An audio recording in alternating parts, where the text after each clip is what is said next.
Padre, te damos gracias porque tu gloria llena toda la tierra, porque tu gloria llena el universo. Y en esta mañana te pedimos lo mismo que te pidió Moisés allí en el desierto. Muéstranos tu gloria, muéstranos tu presencia, muéstranos el camino. Gracias, Señor, porque tu gloria es más grande que mi debilidad. Tu gloria es más grande que todas nuestras imperfecciones. Gracias porque tú eres un Dios glorioso, tú eres santo, tú eres todopoderoso. Por eso te pedimos, Señor, tu bendición para nuestras vidas en este día. Por eso te pedimos tu perdón y tu gracia. Que estés hablando a cada vida. Que estés, Señor, proveyendo a cada familia la bendición espiritual, la física y la material. Tú estés ministrando sanidad divina sobre cada enfermo. Una vez más, Señor, perdona todas nuestras faltas y pecados. En el nombre de Cristo. Amén, amén y amén. Muchas gracias. Pueden sentarse. Démosle un aplauso al Señor. Amén. ¿Cuántos estamos contentos, verdad? Porque hemos sido alcanzados con la gloria de Dios. Amén. Quiero pedirle disculpas a aquellos que nos van a ver más tarde porque no tenemos internet. Por eso usted ve el celular ahí. Estamos grabando el culto para publicarlo después desde mi casa, pero no hemos tenido problemas con la internet. Esperamos que ya Dios mediante mañana más tarde pues se resuelva la situación. Así que los hermanos que nos siguen cada domingo pues hoy nos van a ver un poco más tarde. Gloria a Dios. Me da alegría ver acá a María del Carmen y a Rigoberto, siempre orando por usted, hermano. Qué bueno. Gracias a cada hermano presente. Quiero agradecer también, qué bueno ver a Sonia por acá. Sonia, Dios te bendiga, qué bueno. Hace unos días que no le veíamos. Quiero agradecer a todos los que han estado orando por mi salud. Gracias a Dios estoy mucho mejor. Todavía no estoy bien, pero vamos en el camino ya a la recuperación. Le invito a que abra su Biblia en el Evangelio según San Juan. Gloria a Dios. Evangelio según San Juan, capítulo 8, donde tuvimos la lectura bíblica. Evangelio según San Juan, capítulo 8. Vamos a leer el versículo 31 y el versículo 32. Evangelio de Juan, capítulo 8, versículo 31 y versículo 32. Dijo entonces Jesús a los judíos que habían creído en él: si vosotros permaneciereis en mi palabra, seréis verdaderamente mis discípulos y conoceréis la verdad, y la verdad os hará libres. Estamos hablando de este tema de el camino a la libertad. Estuvimos celebrando, recordemos, el 4 de julio, y yo le explicaba a ustedes que la verdadera libertad no está en una nación, la verdadera libertad no está en un lugar, la verdadera libertad está en una persona, está en la persona de nuestro Señor y Salvador Jesucristo. Y hemos hablado acá de pasos que el ser humano, que el hombre debe de dar para poder recibir, conocer y caminar en esta libertad. Y cuando Jesús hablaba allí, dijo entonces Jesús a los judíos que habían creído. Y el primer paso, ya lo estudiamos, que el hombre debe de dar para recibir, conocer y experimentar esa verdadera libertad es creer en Jesucristo. Poner su fe en Cristo Jesús, el autor y consumador de la fe. También hablamos de un segundo paso. Dice acá el versículo 31, si vosotros permaneciereis en mi palabra, seréis verdaderamente mis discípulos. Y el segundo paso es permanecer en la palabra de Dios, conocer la palabra, escudriñarla, practicarla, vivirla, pasar tiempo en la palabra. Si vosotros permaneciereis en mi palabra, seréis verdaderamente mis discípulos. Lo que te hace a ti y a mí ser un discípulo de Cristo es pasar tiempo con la palabra, pasar tiempo con Jesús. Jesucristo, allí en el Evangelio según San Mateo, capítulo 28, versículos 19 y 20, Mateo 28, 19 y 20, Jesús, ahí aparece el último mandato de Cristo. Y el último mandato de Cristo debe de ser la primera prioridad para la iglesia. Pero tristemente, el último mandato al cual se le llama la gran comisión, tristemente para muchos es la gran omisión. La gran comisión de Cristo se convierte para muchos creyentes en una gran omisión. Por tanto, id y haced ¿qué? Discípulos. El Señor no dice id y haced creyentes. Él dice, por tanto, id y haced discípulos a todas las naciones, bautizándolos en el nombre del Padre, del Hijo y del Espíritu Santo, enseñándoles que guarden todas las cosas que os he mandado, y aquí yo estoy con vosotros todos los días hasta el fin del mundo. Hermano, yo creo que en estos tiempos postmodernos hay muchos creyentes en la iglesia, hay muchos creyentes fuera de la iglesia, pero hay pocos discípulos. Muchos creyentes en la iglesia, muchos creyentes fuera de la iglesia. Cuando yo salgo a predicar, salgo a evangelizar y le comparto el evangelio, muchas personas, un gran por ciento, le estoy hablando de tal vez un 60% o un 70% en este país, en mi experiencia, la mayoría de las personas me dicen, sí, yo creo en Dios, yo creo en Cristo, yo creo en lo que dice la Biblia, yo creo que la iglesia es buena, pero yo no soy fanático. Yo soy creyente a mi manera. Dentro de la iglesia hay muchos creyentes. Fuera de la iglesia hay muchos más todavía. Pero tanto dentro como fuera de la iglesia hay pocos discípulos. Un discípulo es aquel que está cerca de su maestro. Aquel que vive a los pies de su maestro.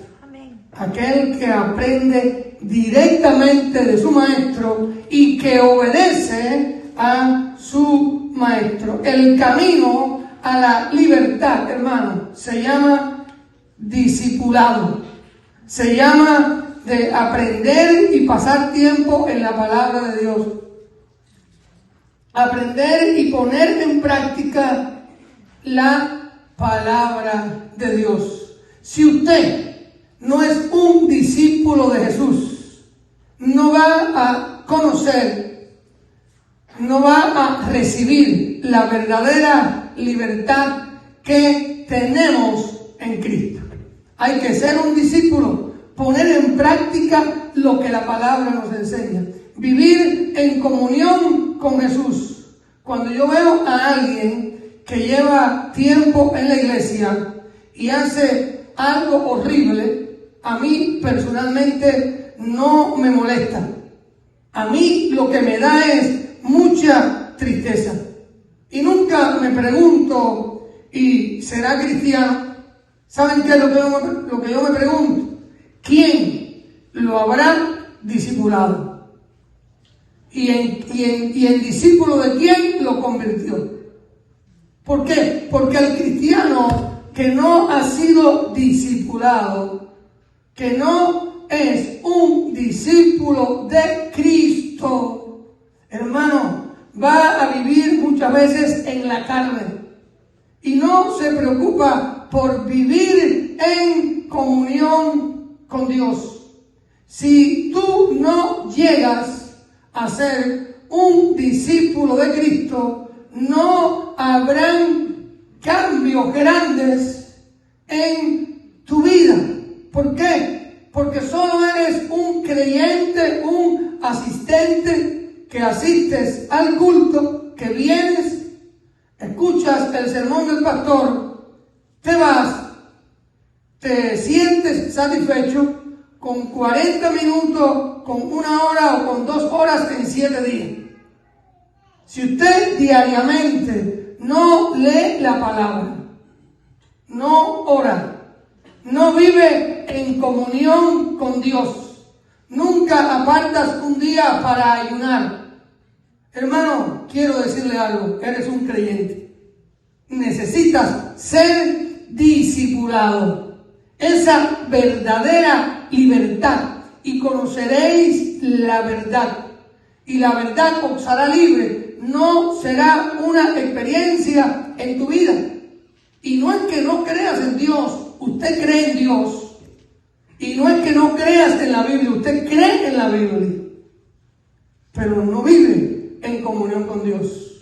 El discípulo es aquel que escucha la palabra, permanece en la palabra y practica la palabra. Yo veo en muchas ocasiones los malos testimonios de muchos creyentes, porque creen en Dios, aman a Dios, pero no viven a los pies de Jesús. Miren, hermano, hay una gran diferencia entre un creyente y un discípulo. Aprendimos en Mateo 28, 19 y 20 que dijo Jesús: por tanto, id y hacer ¿qué? Discípulos. No id y hacer creyentes. A enseñarles a que sean no discípulos míos. No, hermano. Los miércoles acá en la iglesia damos clases de discipulado. Y yo como pastor le estoy enseñando a nuevos creyentes, a varios hermanos que están en la clase. Y es una clase que damos, es un discipulado, enseñándole a esos hermanos a vivir a los pies de Jesús. A que vivan en comunión con Jesús. Miren, un creyente pide que alguien le salude y ore por él. Ese es el creyente. Un discípulo quiere saludar a otros y ora por ellos. Esa es la diferencia. Un creyente siempre cuando alguien no lo saluda, ¿qué hace? Se queja, se molesta y ora por mi pastor y mira, no me saludaron. Un discípulo no anda así. Un discípulo busca a quien saludar. Y está buscando la oportunidad de orar por los demás. Un creyente está pensando que alguien venga y le dé algo. Un discípulo está pensando a quién le puedo dar algo. ¿Estamos entendiendo? ¿Están entendiendo por qué dije al principio que la iglesia de Jesucristo está llena de creyentes? Que hay creyentes dentro de la iglesia y fuera de la iglesia. Pero que hay pocos discípulos. Hay una gran diferencia. El discípulo siempre está pensando a quién le voy a dar algo, gloria a Dios. Pero el creyente no. El creyente solo espera en recibir. Un creyente está quejándose porque no le saludaron. Un discípulo está buscando a quién saludar. El creyente conoce a Cristo de manera intelectual. El discípulo conoce a Cristo de manera personal. Hay personas que conocen a Jesús de manera intelectual, por lo que otros le han dicho, por lo que han escuchado. No, hermano. ¿Cuánto podemos decir? Gracias, Señor, porque yo te conozco de manera personal. porque cada día en oración, allí en intimidad contigo, hablo contigo y tú hablas a mi vida. Porque cuando he estado en pruebas, tú has ministrado a mi corazón. Porque cuando me he caído, tú me has levantado. Cuando me he enfermado, tú me has sanado. Cuando te he fallado, tú me has perdonado. Hay una gran diferencia. El discípulo es aquel que conoce a Cristo de manera personal. El creyente se escandaliza cuando vea a alguien pecando. Forma un escándalo, ve a alguien pecando y forma un problema. El discípulo sufre y ora cuando ve a alguien pecando. Sufre, ora por esa persona y busca la manera de ayudar a esa persona. Gloria a Dios. Y no anda hablando ni formando murmuraciones. ¿Te das cuenta? ¿Creen ustedes que tristemente a veces hay pocos discípulos? Muchos creyentes nunca han sido discipulados y necesitamos ser discipulados. El creyente dice: ¿qué puede hacer esta iglesia por mí? Así piensa el creyente: ¿qué puede hacer esta iglesia por mí? El discípulo dice: ¿qué puedo hacer yo por esta iglesia? Viene pensando en servir, en bendecir y no en recibir. El creyente dice: me visto y voy a la iglesia. El discípulo dice: yo soy la iglesia. Es una gran diferencia. Por eso el discípulo, donde quiera que esté, da testimonio de Cristo. Y hermano, el discípulo va a permanecer en la palabra. Me estoy leyendo un libro y estudiándolo hace varios días.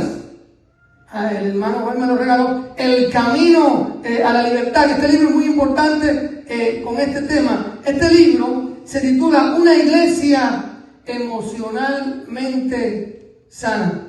Y el libro, Una iglesia emocionalmente sana, es una estrategia para el verdadero discipulado, que de verdad cambia vidas.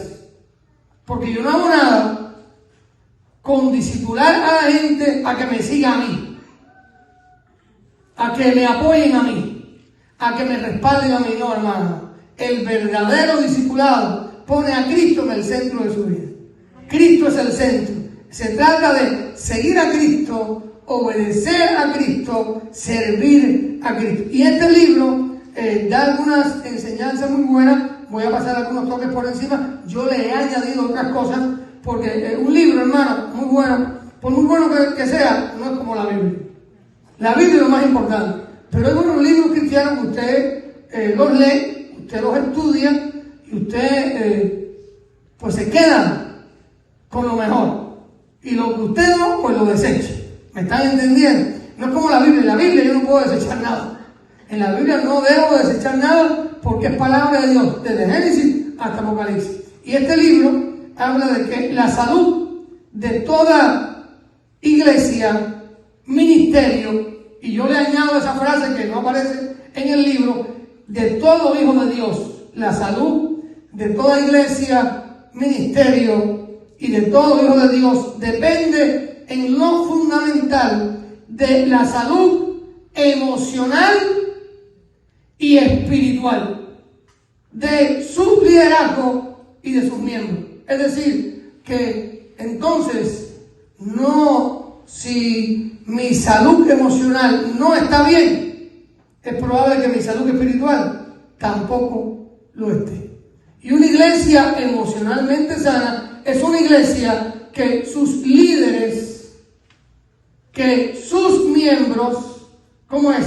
Están con salud emocional y con salud espiritual. Las iglesias sanas necesitan líderes sanos. La clave para un liderazgo espiritual exitoso tiene que ver mucho más con la vida interna del líder que con sus dones o experiencia.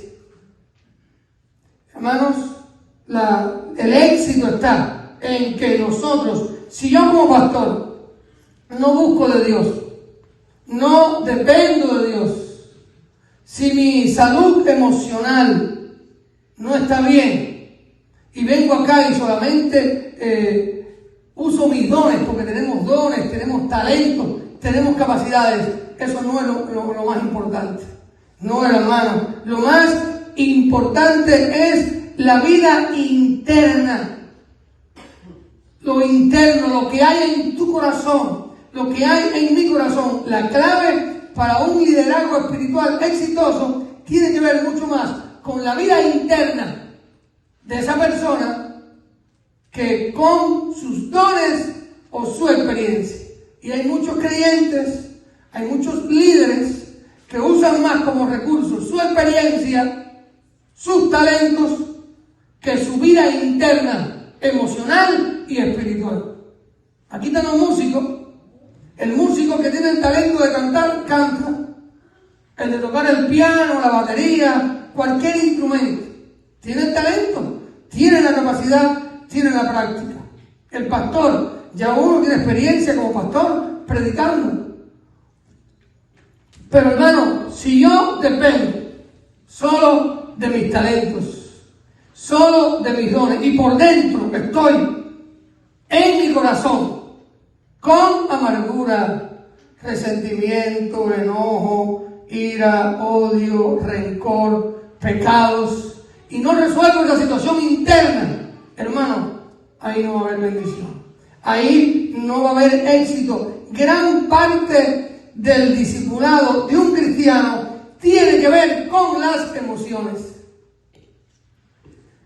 He crecido en la iglesia desde pequeño y he escuchado esta frase muchas veces: ay, pastor, no te preocupes, cuando era un niño, ay, él es así, ella es así, eso se le pasa. Cristianos que de pronto cogen perretas como tipo niño. Ah, entiende, el hermano tal es así. No, hermano, el hermano tiene un problema entonces. Hay un problema que él debe resolver, que tiene que buscar de Dios. Hay una situación emocional en su vida que afecta, ¿qué cosa? Su vida es espiritual. No, yo soy así, el que me aceite así. Y justifican una serie de comportamientos. Hermano, gran parte del discipulado de un cristiano tiene que ver con las emociones. ¿Por qué? Porque cuando estudiamos la vida de Jesús, veo que Jesús expresó sus emociones. El Evangelio de Lucas, capítulo 19, Lucas 19, versículo 41. Lucas 19, 41. Allí dice la palabra que Jesús lloró. Lucas 19, 41. Jesús lloró. Allí cuando fue a entrar ahí a Jerusalén en la entrada triunfal, y cuando llegó cerca de la ciudad, al verla, ¿qué hizo? Lloró sobre ella. Jesús, ¿qué hizo? Él expresó, ¿qué cosa?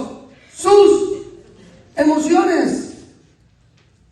Jesús no solo lloró, sino que también se regocijó, se alegró. En Lucas capítulo 10, Evangelio de Lucas capítulo 10 y versículo 21, en aquella misma hora Jesús se regocijó en el Espíritu. Jesús mostraba sus emociones: alegría, regocijo, tristeza. ¿Sabía usted que Jesús también se enojaba?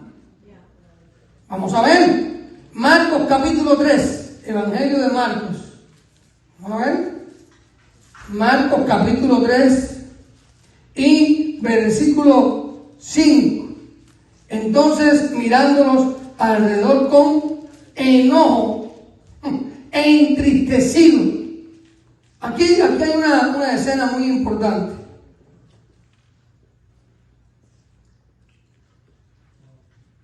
Creo que vamos a necesitar traducción. Gracias, Anita.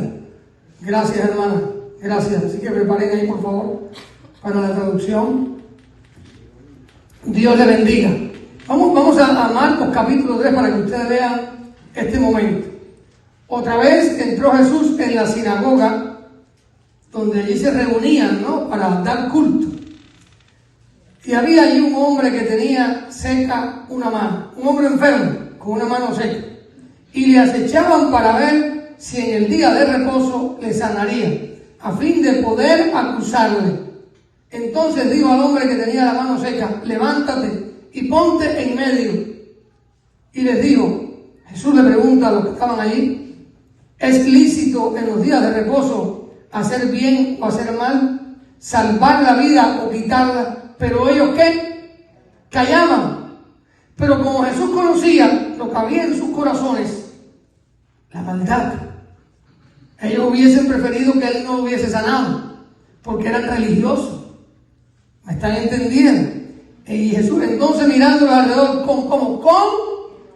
con enojo, entristecido, ¿por qué? Por la dureza de sus corazones, dijo al hombre: extiende tu mano. Y él la extendió, y la mano le fue restaurada. Y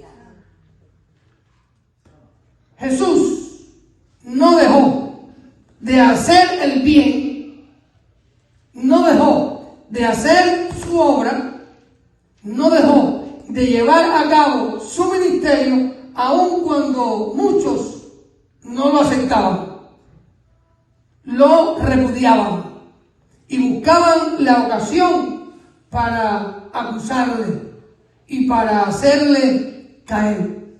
Y aquel día y en aquella ocasión, ¿qué pasa? Jesús se enojó, se sintió molesto, se molestó. Hermano, el cristiano tiene emociones. Y cuando mi vida emocional no está bien, entonces ¿qué pasa? Mi vida espiritual tampoco está bien. Y el creyente necesita ser discipulado en lo emocional y en lo espiritual. Hay una unidad. Ay, no, pastor, es que ella tiene problemas de carácter. Y ella anda según las fases de la luna. ¿Nunca han escuchado ustedes esa frase? O es que no el pastor la sabe. Y de pronto usted no sabe saludar, no puedo decir el nombre, no puedo decir ningún nombre. Saludar, te topas con la persona, no sabes si saludarlo o no saludarlo, porque depende de cómo durmió. ¿Pasa o no pasa, hermano? Entonces, el verdadero discípulo de Cristo va a tener ¿qué cosa? Salud emocional y salud espiritual. Y si usted tiene un problema en su vida emocional, pues debe de resolverlo. Debe de resolverlo, gloria a Dios. Jesús no solamente se molestó y se enojó, sino que sintió compasión. En el Evangelio de Lucas, capítulo 7, vamos allá a Lucas, capítulo 7, Jesús sintió compasión, se compadeció. Lucas 7, vamos a leer desde el versículo 11. Aconteció después que él iba a la ciudad que se llama Naín, e iban con él muchos de sus discípulos y una gran multitud. Cuando llegó cerca de la puerta de la ciudad, he aquí que llevaban a enterrar a un difunto, hijo único de su madre, la cual era viuda, y había con ella mucha gente de la ciudad. Y cuando el Señor la vio, se compadeció de ella y le dijo: no llores. Y acercándose, tocó el féretro, y los que lo llevaban se detuvieron, y dijo: joven, a ti te digo, levántate. Entonces se incorporó el que había muerto y comenzó a hablar, y lo dio a su madre. Jesús está llegando, viene ahí decimos en mi país, un entierro, y llevaron ahí a aquel joven, una viuda, era su único hijo, era lo único que tenía. ¿Cómo estaba esa mujer? Pero tenemos un Jesús que tiene emociones. ¿Cuánto le damos gracias a Dios? Porque nuestro Jesucristo tiene emociones. Aleluya. Y usted también la tiene, hermano. Y él, cuando vio aquella situación que hizo,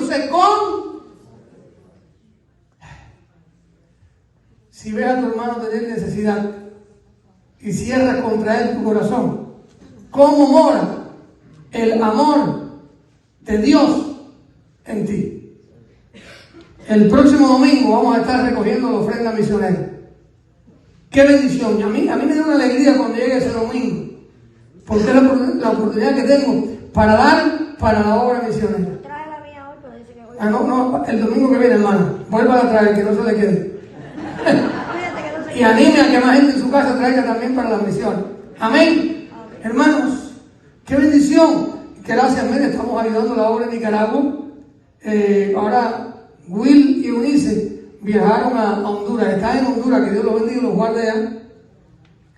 Y envié una ofrenda también para un pastor en San Pedro Sula, en un barrio que se llama Chamalecón. Y allá mandé una ofrenda. Y le pregunté a una persona de Honduras, hermana, ¿cómo es ese barrio? ¿Me puede hablar de ese barrio? Hermano, me mandó, medio pastor, te voy a enviar las noticias de los últimos 7 días. No es que estoy orando por él, hermano, una cantidad de asesinatos. Mira, es que, miren, y yo hablo con ese pastor y yo lo llamo por videollamada, que lo conocí a través de Will, y está levantando una obra en ese barrio. Son gente pobre allí, un lugar, Chamalecón parece que es un barrio un poquito, no quiero usar una palabra no muy fuerte, ¿me entiendes? Porque yo amo Honduras. Es un barrio con experiencias importantes. Es la manera que tengo yo de describirlo. A lo mejor dice, pastor, usted es muy sano. Bueno, la cuestión es que yo oro y ese pastor, yo ese lo llamo por videollamada, y entonces hablo con él, y hermano, ¿cómo está todo aquí, pastor? Bendecido, muy bien. Él nunca me ha dicho nada del barrio.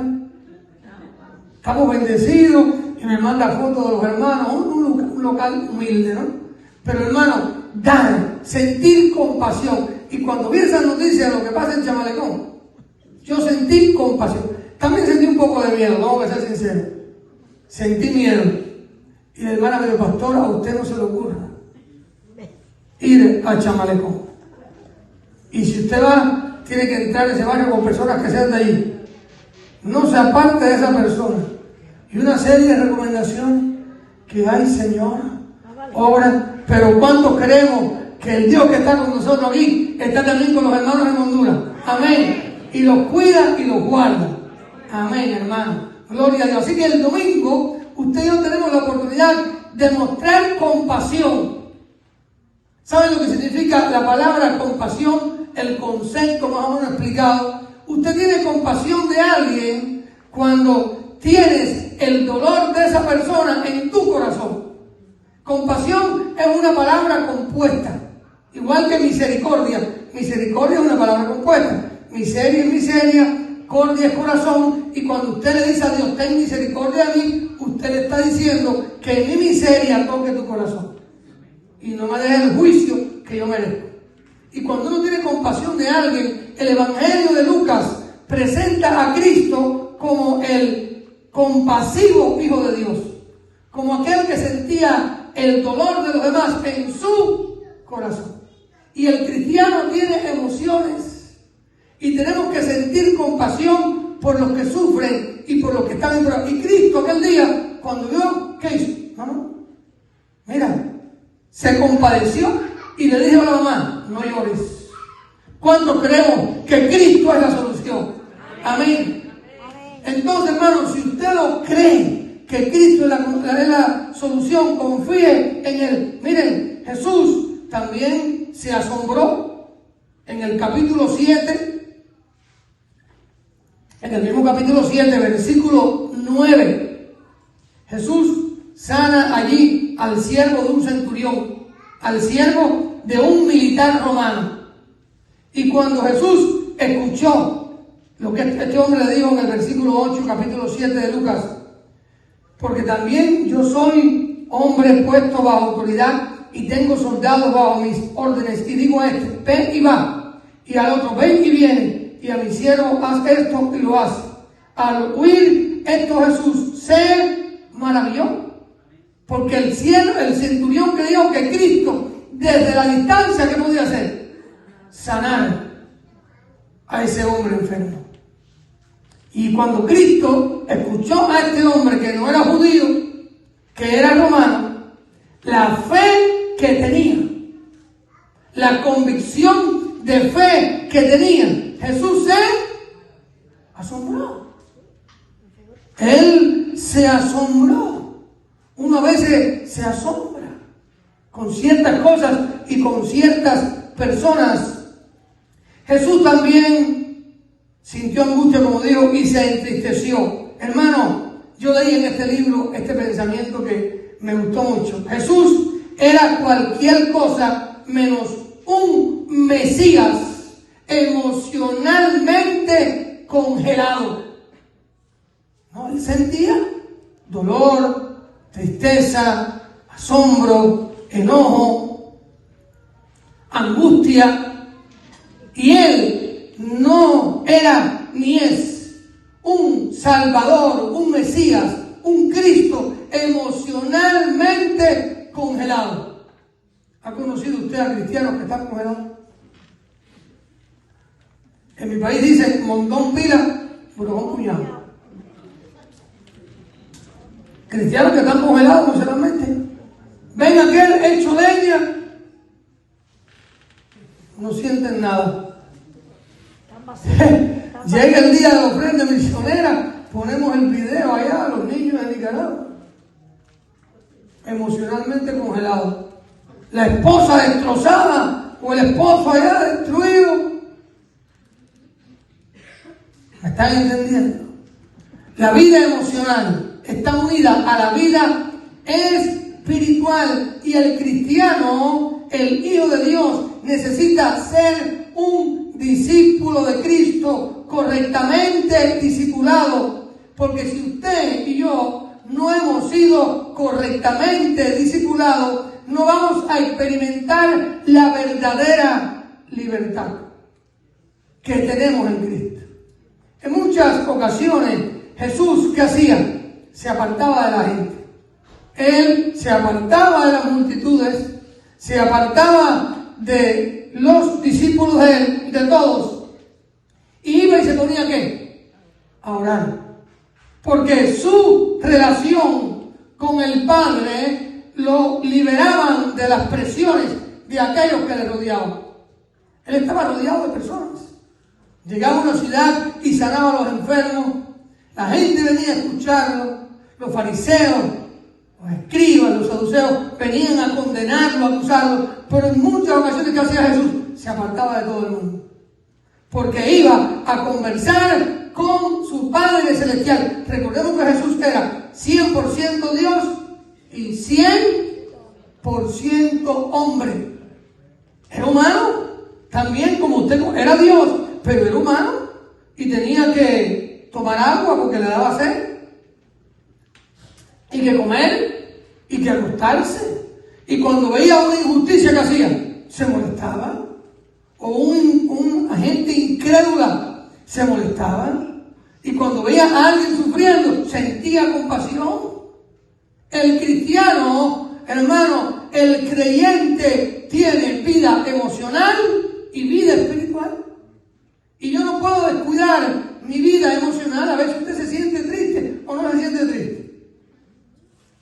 Hermano, ¿cómo está? Bendecido y muy bendecido. Y me declaro bendecido. No es que te declares. Si usted tiene problemas, tiene problemas. Y si usted está enfermo, está enfermo. Porque ustedes ven que yo no me manejo mucho de aquí. Porque tengo el celular acá con la cámara. Pero también porque uno tiene que, porque ahí me estoy recuperando. ¿Me están entendiendo? Entonces decir, no, yo estoy bien, estoy en victoria. Y usted sabe que está hecho leña. Que el matrimonio se le está destruyendo. El matrimonio huele a cementerio. Lo que trae es un ataúd en su relación matrimonial.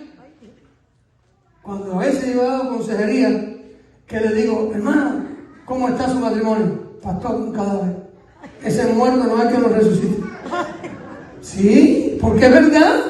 Es verdad. Muchas veces los cristianos están emocionalmente mal. No tienen deseo de leer la Biblia. Usted sabe que uno se puede deprimir. ¿Cuántos se han deprimido alguna vez, hermano? Seamos honestos, a ver. Seamos honestos.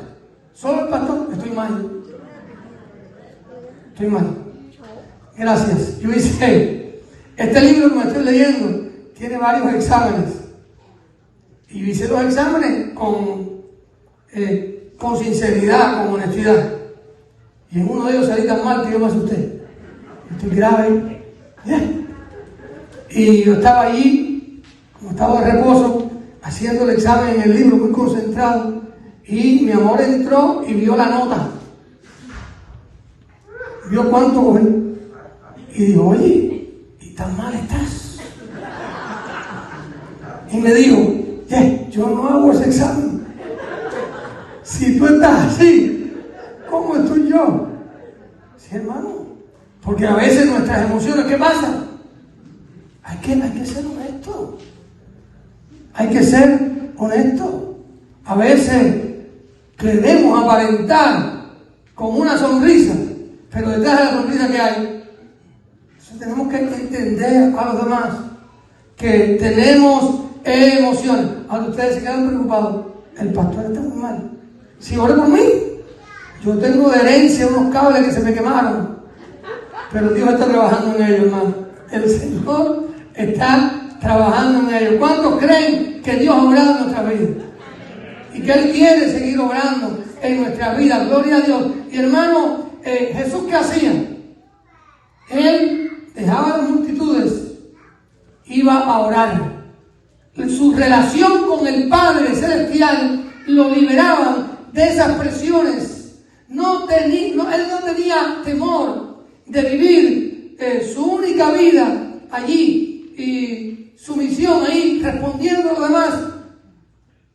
Muchas veces nosotros queremos cargar a los demás. ¿Saben que yo antes era un pastor locomotora? Antes yo era un pastor locomotora. ¿Saben lo que es la locomotora de un tren? Hay cristianos que hay que estar alándolos, que no tienen motor de arranque. Y cuando usted tiene un carro que no tiene motor de arranque y es de cambio, usted le pone una loma y él sale y usted lo arranca. Hay cristianos que hay que estar alando. Pero hace ya, la pandemia me enseñó muchas cosas a mí. Y un día dije en mi casa, se acabó la locomotora ya. Se acabó. Cada cual es responsable de sus decisiones. Y yo voy a orar por los hermanos y yo voy a hacer mi parte. Pero el que no quiera buscar a Dios, ¿qué voy a hacer? No puedo, si no quiere, no puedo hacer nada. Orar. Orar por esa persona, hacerle una visita. Pero si no quiere, ¿qué hago yo? Ya yo, hermano, me subí un puente y los tiré para arriba. Yo no sé cómo están. Yo les corté la soga a los demás. Deben estar algunos jugándose allá. Sí, porque hay cristianos que se adaptan a que estén ¿qué? Alándolos, mimándolos, para que busquen de Dios. No, hermano, no. Y este libro, que me ha ayudado muchísimo, me volví a subir en el puente en esta semana. Me subí en el puente y tiré una cantidad de gente para abajo. Sí, que a veces hay que estar, que si no me llamaste, no, hermano, y usted me llama a mí, yo soy el pastor, yo tengo que orar por ti, pero para que vengas a la iglesia tengo que llamarte cada semana y escucharte tus malas crianzas. No, me subí al puente y ¡pum! Tiré el primero y el segundo y el tercero. Estoy hablando de que los curas tienen que estar alando. Hay personas que sí hay que ayudarle y hay que estar con ellos en medio de las crisis, pero usted no puede vivir, usted no, hermano, no comete el error, escuche, que ha cometido el pastor. Usted no puede vivir complaciendo a todo el mundo y arrastrando a la gente para que hagan lo correcto. Cada cual es mayor de edad y es responsable. ¿Cuántos se suben en el puente como el pastor? ¿Ya? Libérese, hermano. Libérese en el nombre de Jesús. ¿Sí? Hermano, tiene que estar ahí y para que busquen de Dios. No, hermano. No, en el nombre del Señor, no. Hermano, mire, vaya y busque de Dios en oración. Haga lo que hacía Cristo. ¿Qué hacía? Dejaba las multitudes, dejaba a los discípulos y iba a hablar con el Padre, porque es tu Padre Celestial, es nuestro Padre Celestial quien nos libera, quien nos quita las presiones, pero es en la intimidad con Él, es en oración. Gloria a Dios. Nuestra relación con Dios Gloria al Señor. Nuestra relación con nuestro Padre Celestial nos libera, hermano, de las presiones de aquellos que nos rodean. ¡Qué bendición! Cuando tú vas a Dios en oración y conversas con Él y le expresas cómo estás. Señor, aquí estoy. Ayúdame. Estoy acá hecho leña. Levántame. Anímame. Mira, Señor, se me ha destruido todo aquello que por años he construido. Personas que por años se han pasado una vida trabajando para formar una familia, tienen la familia, compran una casa, se esfuerzan y de pronto todo lo que pasó. El pecado lo destruyó. No te suicides. Busca a Dios. Confía en el Señor. Dios te ayudará, Él te va a levantar. Hermano, créalo. Hay victoria en Cristo. Hay libertad en Cristo. ¿Cuánto decimos amén? En Cristo somos libres. No sigue usted allá con la presión. Usted le enseña al hijo, usted lo educa, usted lo instruyó, el niño creció y cuando es mayor de edad, ¿es su qué? Res. Porque usted ya lo enseñó y usted no puede darle en la cabeza. No. Usted lo enseñó, usted lo educó, usted lo instruyó y después, sí, vaya con su vida, ¿qué vas a hacer? ¿Te vas a arrebatar? No. Mira, sube al puente como el pastor y suéltalo. Déjalo, que trague agua. Suéltalo. Cristianos que viven empujando a los hijos y a aquel y complaciendo a todo el mundo y al final la persona termina quemada, achicharrada. No, hermano. Busque del Señor en oración. Cristo vino para liberarte de todo aquello que te esclaviza.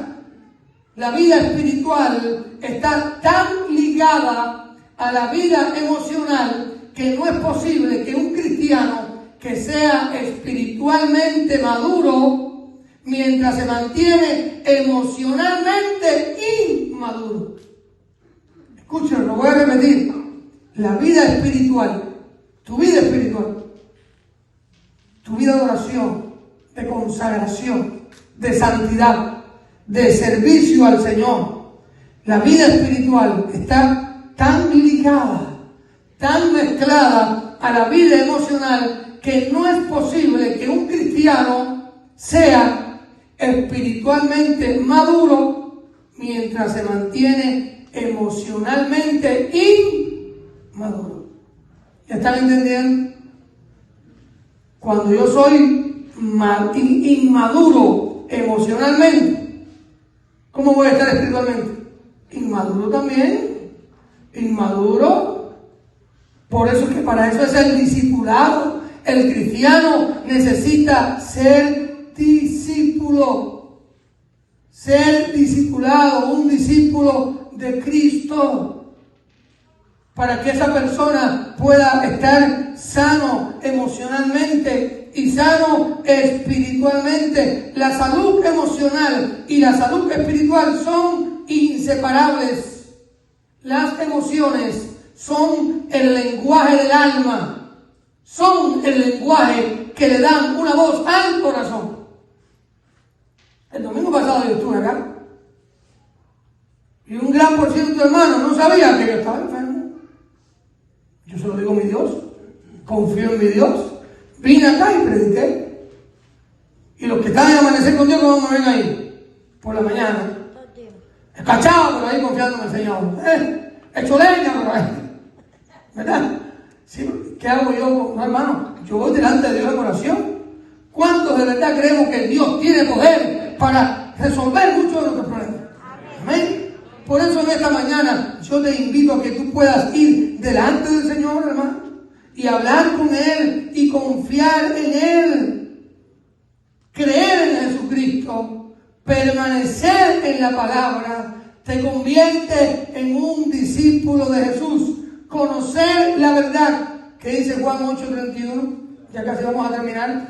Juan 8, capítulo 8, gloria a Dios, versículo 32. Y conoceréis qué cosa, la verdad, ¿Y qué hará la verdad? No hay nada mejor que conocer la verdad. La verdad de la palabra y la verdad de tu realidad. ¿Sí? Porque, hermano, a veces no queremos conocer la verdad de nuestra realidad. Y preferimos, ¿qué cosa? El problema, engavetarlo, esconderlo.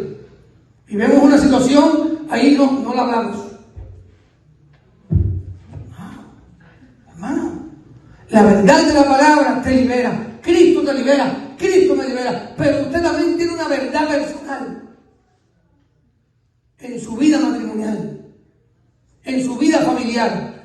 Sea capaz de en Cristo mirar esa verdad. Busque de Dios. Pídele al Señor que te ayude y resuelva esos problemas emocionales. Porque Cristo quiere que tú tengas una vida emocional y una vida espiritual como saludable. Y el Señor tiene poder para eso, gloria a Dios. Y conoceréis la verdad, y la verdad os hará libre. Tal vez tú digas, pastor, pero yo conozco a Dios, yo conozco la Biblia. Hermano, conocer la Biblia en algunas ocasiones no es lo mismo que conocer a Dios. El Señor le hablaba a judíos que conocían la ley, que conocían a los profetas, que conocían las escrituras. Jesús les dice allí, les habló, ustedes conocen la ley de Dios. Pero ¿qué pasaba? No conocían al Dios de la ley. Ahí está el problema. Muchos cristianos conocen la Biblia, pero no conocen al Dios de la Biblia. Ellos conocían a los profetas de Dios, pero no conocían al Dios de los profetas. Conocer a Dios es mucho más que saber versículos de la Biblia. Conocer a Dios es tener una experiencia personal con Dios, es caminar con Dios, es saber que ya no soy yo, que es Cristo en mí. Cuando vamos al libro de Tito, por cierto, Zuli, me lo saludas a Tito. Mira, viene hoy aquí un versículo de Tito. Así que lo saludas de mi parte. Dile que me subí al puente y lo tiré. Gracias. Él fue uno que diré. Tito, yo amo la cantidad. Tito, yo lo quiero, oro por él todos los días. Y lo digo, la gloria es para Dios.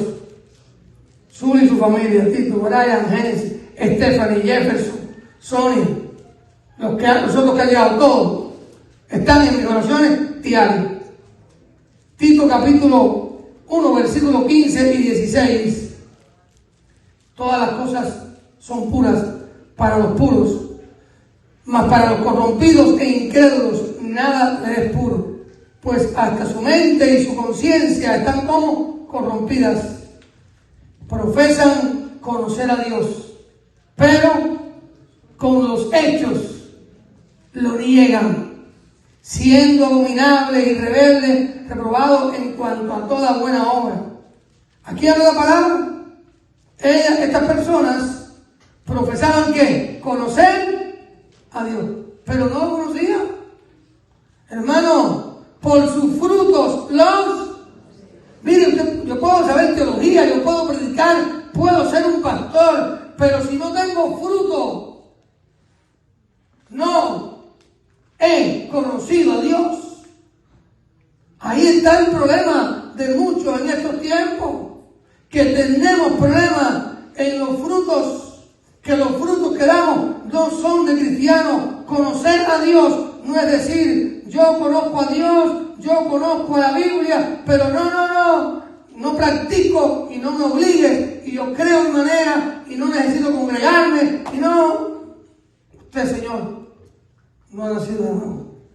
Usted no es un discípulo de Cristo. Hay muchos movimientos en estos tiempos, pero muchísimos de cristianos dicen que no necesitan congregarse. No, yo soy cristiano aquí en mi casa, yo no necesito congregarme. ¿Y qué vas a hacer con esa porción de la Biblia? no dejando de congregarnos, como algunos tienen.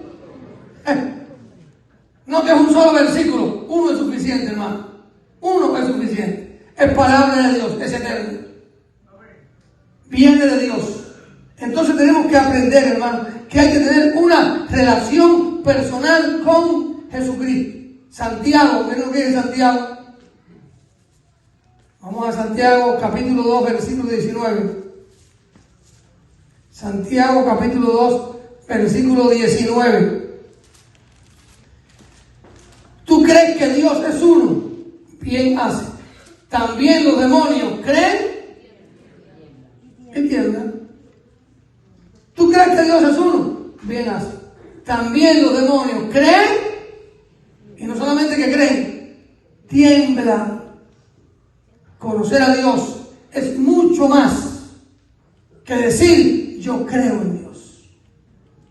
El conocimiento del que Jesús hablaba era de una relación personal, porque muchos lo que tienen es un conocimiento intelectual.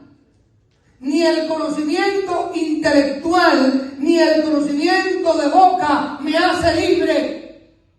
El conocimiento intelectual y de boca me convierte en un esclavo de mis egos, de mi orgullo, de mi vanidad, de mi vanagloria, de mi rencor.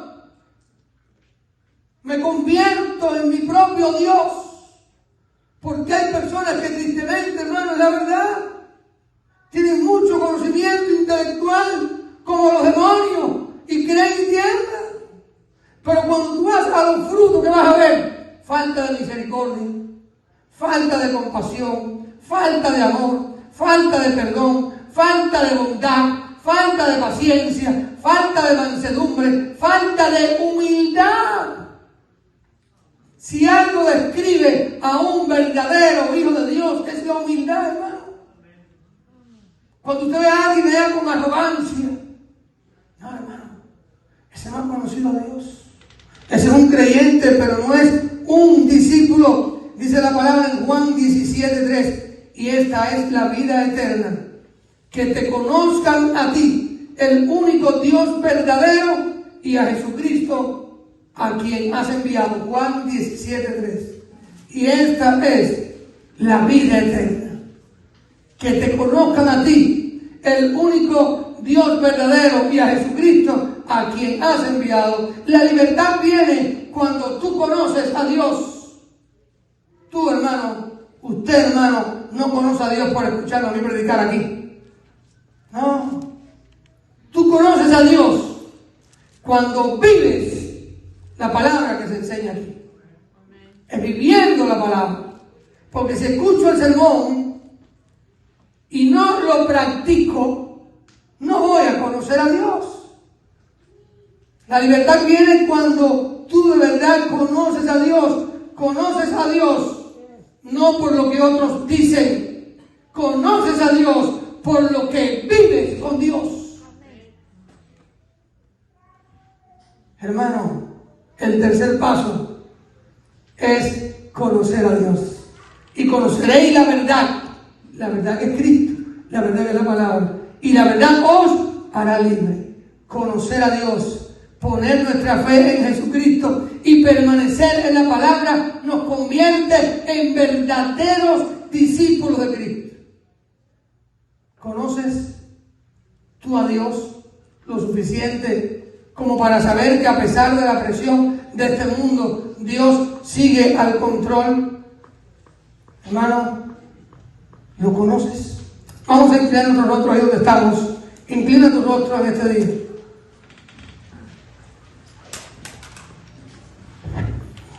Y dile al Señor que lo quieres conocer mucho más. Entre más busco de Dios, más lo voy a conocer. Y entre más lo conozco, más cerca quiero estar de Él.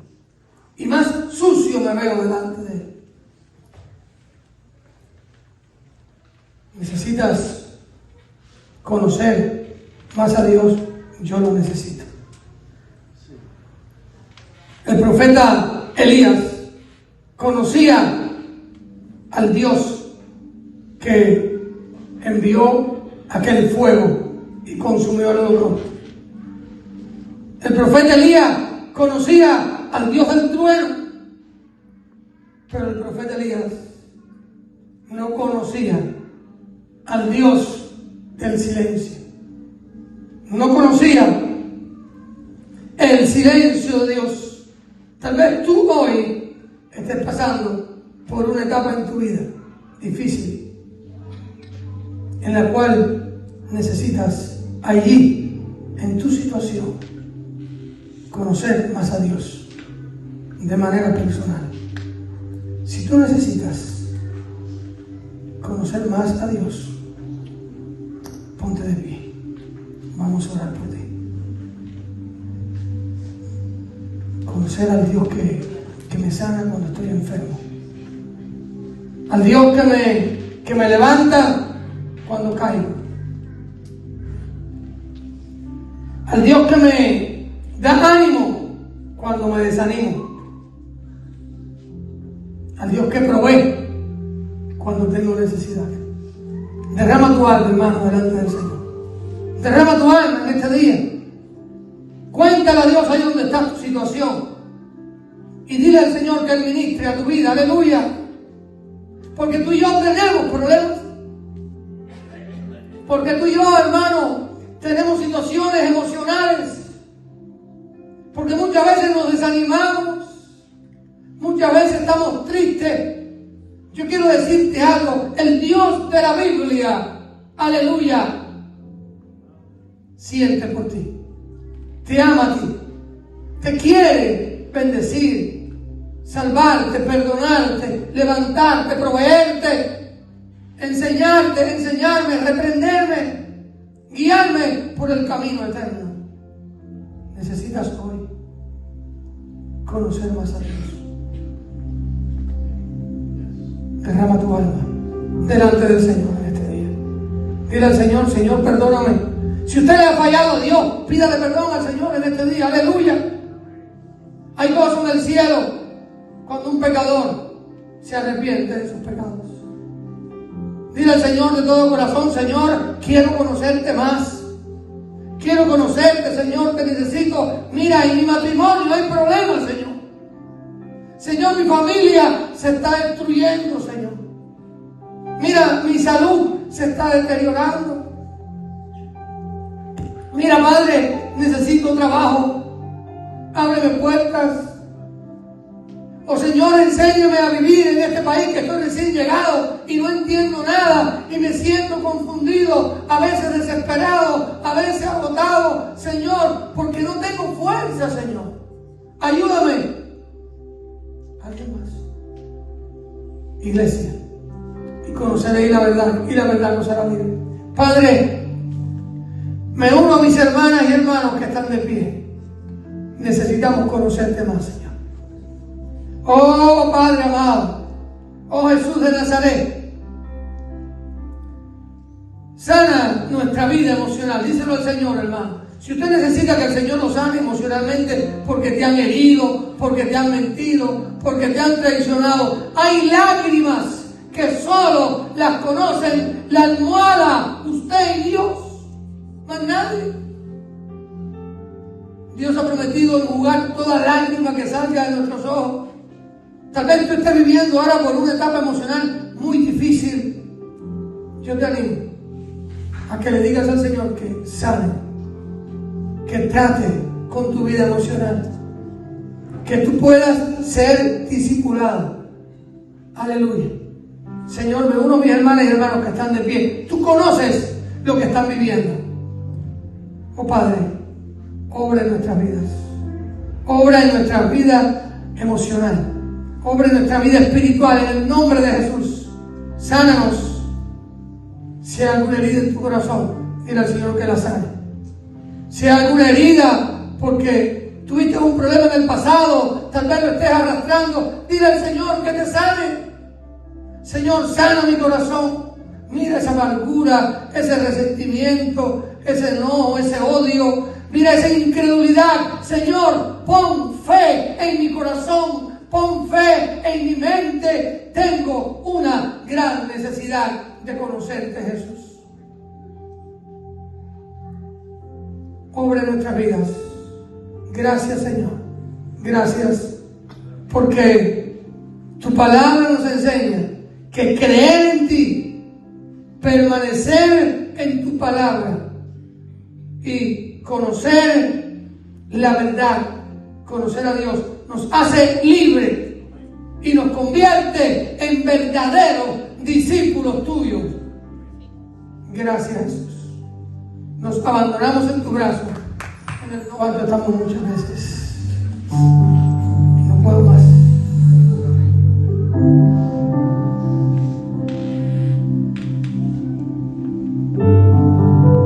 A veces ya no depende de uno.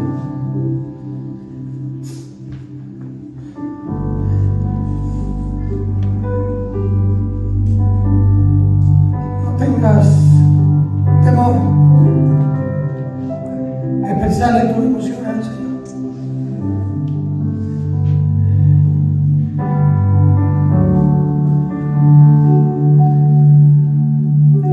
Dile al Señor que te dé fuerzas en esta etapa de tu vida. Él ora. Derrama tu alma delante del Señor.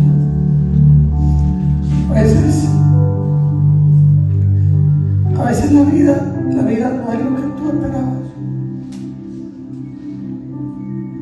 Pero quiero que sepas algo, el Señor está contigo. Si hoy tú estás en esa posición que, Señor, ayúdame, no puedo más. Levanta tu mano, quiero orar por ti. O ponte de pie. Díselo al Señor. Señor, tú sabes que yo no puedo más. No puedo cambiar esta situación. Ayúdame, Jesús. Ayúdame, Señor. Hermano, ahí no tenga usted pena de llorar.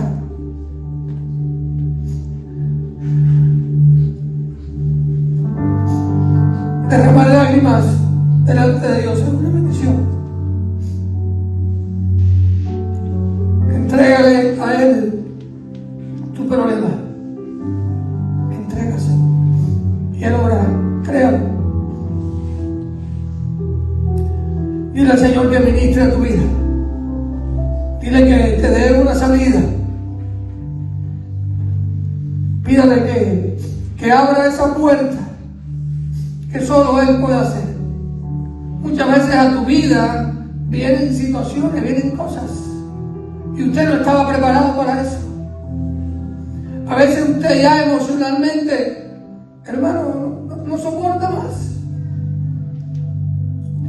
Y solo la almohada usted y Dios conoce.